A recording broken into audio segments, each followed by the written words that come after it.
Hey guys, it's Michael again. Welcome to another one of our videos in the video series of how not to lose patients to other agencies. And that's the main goal of this series, is to be able to give you guys a bunch of different tips on how to be able to maintain current patients that are in your orbit, that are currently in your care for your company. It's such an important thing not to lose patients to other agencies, but also to increase more referrals coming in. And that's what we're here for at Home Health Success Academy with you guys, right?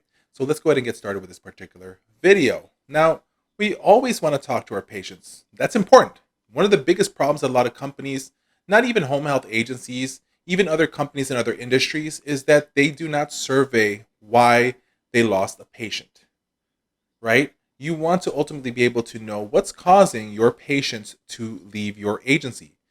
When you lose a patient, don't just sign that transfer, beneficiary transfer for that patient to another agency. What you need to do is you need to be able to contact the patient. This is where your clinical liaisons, your staffing team works well. You need to be able to go to the patient and visit them.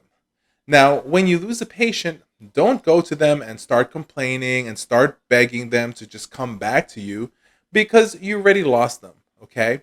What you need to do is you need to then create what they call an exit interview and say, hey, we appreciate you being with us, but we would like to do an exit interview if this makes us better in the near future for our other patients. By you showing sincerity, you are going to be able to show them that you actually cared about them and you just apologized why you lost them.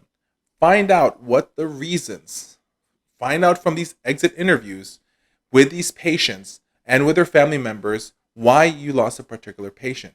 You know, one thing in nursing is what they call the nursing process, and that's the ADPI: assess, diagnose, plan, implement, and evaluate.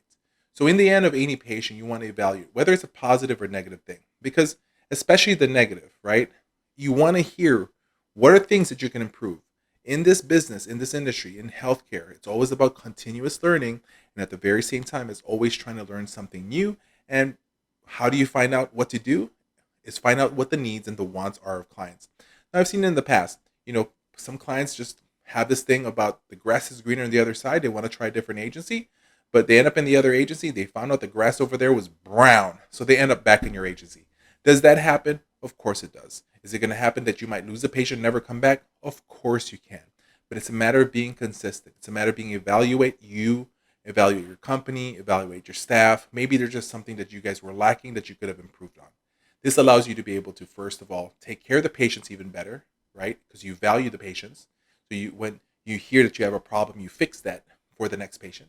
And at the very same time as you also get information about current employees that you have that might need to be fired, unfortunately. So that's the tip for this one. We have one more video, one more tip in this video series in regards on how to be able to not lose your patient to other agencies. So make sure you keep on paying attention.